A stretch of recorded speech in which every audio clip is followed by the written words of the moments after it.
also did my research on PTSD, and 20% of soldiers that come back from Afghanistan and Iraq, 20% of 2 million come back with PTSD.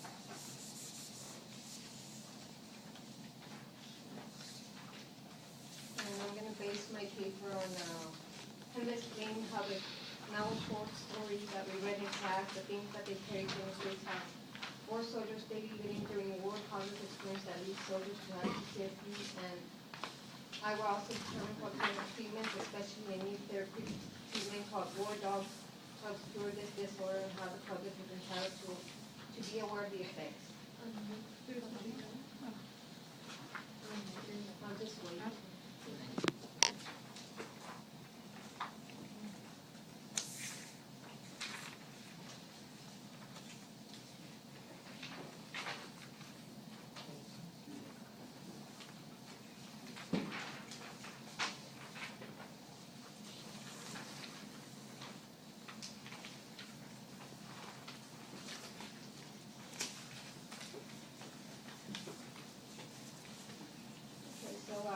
First I'm going to explain the diagnosis of a soldier and a veteran for PTSD. Like they said before, it takes months to years to know, for a soldier to know that he has PTSD, because they're unaware sometimes that they have this disorder. And the symptoms include depression, anxiety, anger, losing sleep, flashbacks, nightmares, having trouble adapting to socially with the environment or with family, or losing interest in things that they once he or she used to be concerned about. And the effects of the relationship for some soldiers deal with PTSD on their own because they're too embarrassed to get help or unaware. And they become distant from their spouse, friends, and family. They also isolate themselves from society. But the treatment that I kind of based my paper on, the war dogs, the relationship helps them gain security and self-confidence once they start the treatment. And in comparison with the short novel, that I said that we read, we were supposed to compare our research paper to. In comparison with that, the characters, soldiers, physically and emotionally are stressed from war, and they carry things. And they bring them back home. People aren't aware, that they have this stress and grief that they carry. And some of the treatments, one is one-on-one counseling, group counseling, and other soldiers who share their stories and experience of war. They also have medications and antidepressants and antipsychotics that they get treated. And also, but they become abused and dependent on these several medications, and they cause side effects. But war dogs, the trained dogs, are paired off with soldiers suffering from PTSD. They kind of match them. They kind of sense themselves and match them with the soldiers. And once they get matched up, they also have counseling groups with other soldiers and the war dogs sharing their stories and experiences. War dogs help soldiers gain confidence, and once they gain confidence, the soldier becomes the trainer, and the families and friends and spouse start to notice that their soldier heroes becoming more acceptable to society and surrounding, but still is paired off with their dog as they go out. And sometimes they, and it affects the relationships.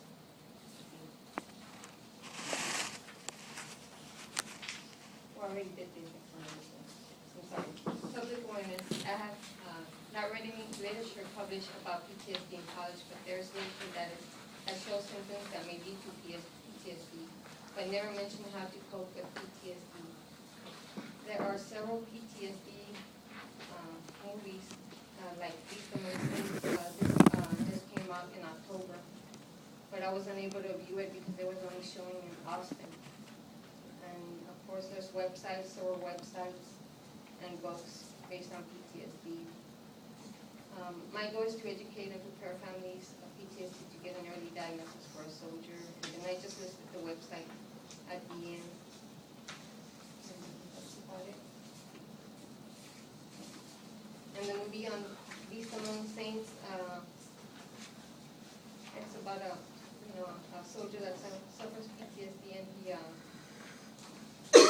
forced, in a forced depressed, and he lives right outside of his house in the front with on a couch, and his best friend's the dog. He relates to the dog. That's what it's about. Is it a documentary or is it? It's a movie, documentary. They didn't have much on it when I went to the Have we seen any, maybe you can help with that, have we seen any war dogs in San Antonio with former military personnel that are suffering? Has anybody seen that? I know they train. Yeah, tell us about it. No, I mean, we have seen some, in San Antonio at some of the veteran organizations that I visit here on behalf of the college. The unfortunate thing about that, though, is that funding for war dogs is being cut, and they're not able to provide, I mean, they could never really provide the total number of dogs that veterans need for this type of disorder, or disorder that they have, this PTSD. And making sure, like I said, that funding is being cut. We are relying on other organizations to be able to pick up the support, but you know, we just have to wait and see how many people are able to actually provide the service that these dogs do provide, because the service they provide is a necessary service and is a valuable service to the veteran who really is coping with PTSD issues. And as far as PTSD here in college, I mean, there is literature out there. You know, there are veterans here at Palo Alto College with PTSD. There are times when sometimes the veteran does act out with his PTSD symptoms, and some of those times I'm called, some of those times, you know, officers are called, and the best way to deal with that is just really to isolate the veteran, put him in a room, just to kind of talk to him, just talk it through, and just try to work it out with him. Now that I'm aware about PTSD symptoms, I kind of work in the workforce, and they had a customer come in. He was denied of food stamps, and he kind of made a little, you know, a scene. He even threatened to bomb the place. And the first thing out of my mouth, because they say he was a vet, does he have PTSD? It seemed like, they kind of said, I think he did, because of his reaction. So they kind of react kind of, you know, unexpected people, irrational.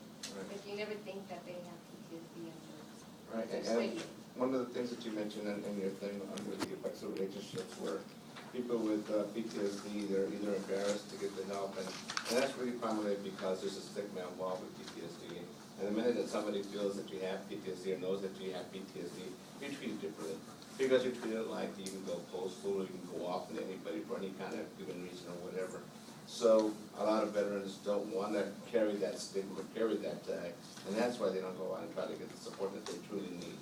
Unfortunately, it's only the ones that are really, really way out there that actually go for that type, either because they need it or because they've been recommended to that agency by other agencies because they have acted out in public and have gotten in trouble. But I think what I have learned and what I have talked with other veterans is that the embarrassment is because of the stigma associated with the title or the term PTSD. So your research helps you Understand. It's good. Even my brother, he was diagnosed with PTSD, and he acted irrational one time. He was at my mom's home, and the dogs were barking outside, the neighbor's dogs. And he just went up there and he kicked the fence, you know. He would never do that, you know, normally. It's just something. So it kind of hit home too. Yeah, and that PTSD also feeds into our homeless vets. You know, it's one of the reasons. Okay, very good.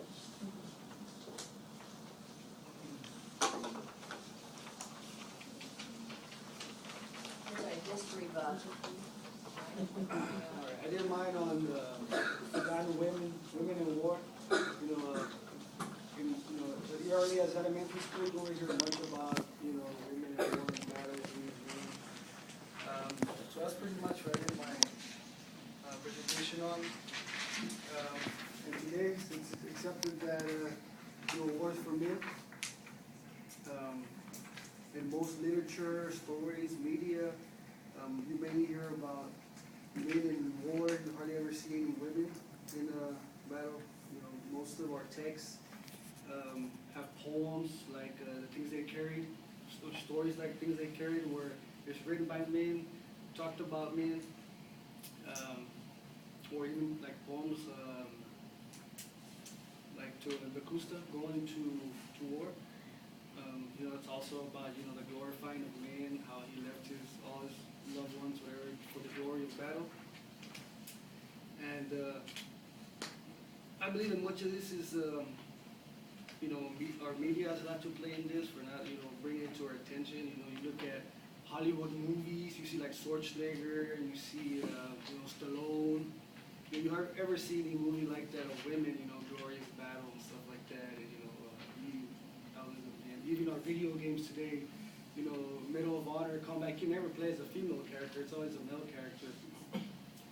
So there's a lot of circumstances that go into, you know, the unknowledgeable of, you know, women in war.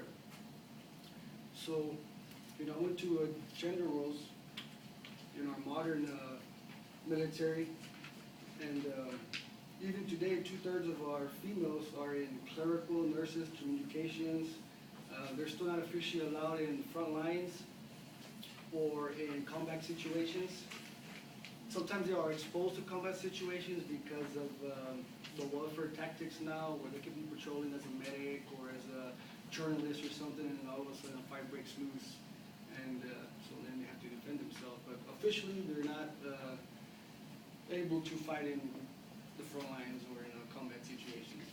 And the men, on the other hand, you know, they're seldom in any of those positions as far as administrative. You know, maybe the retirees, the older men, yes, but for the most part, they're airborne, infantry, you know, artillery, and those type of positions.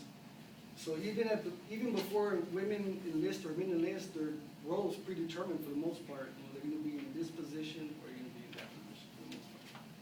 So there's that. So then I started doing some research on, like, were women always treated this way? Were they differently? I mean, is there any record of women actually fighting, you know, with men, leading men? And the most famous one probably is Joan of Arc. That's the only one I ever heard of in school.